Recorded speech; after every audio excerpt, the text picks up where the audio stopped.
तो यहाँ काम आता है डीएनएस। सो बेसिकली डीएनएस किसी फोन बुक की तरह काम करता है, जिसकी मदद से हम बिना आईपी एड्रेस एंटर किए सिर्फ डोमेन नेम की मदद से अपने मन चाहे वेबसाइट को एक्सेस कर सकते हैं।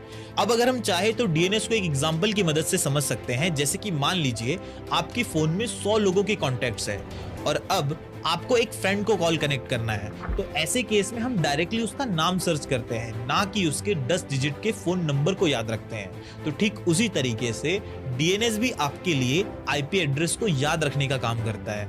आपको बस सही डोमेन नेम की रिक्वेस्ट भेजनी है, जैसे कि netflix.com या youtube.com। और ये कुछ कंपनीज हैं जो कि एज अ डीएनएस प्रोवाइडर के तौर पे काम कर रही हैं, जिसमें अगर हम बात करें गूगल पब्लिक डीएनएस की, तो ये दुनिया के सबसे बड़े डीएनएस सर्वर्स में से एक है।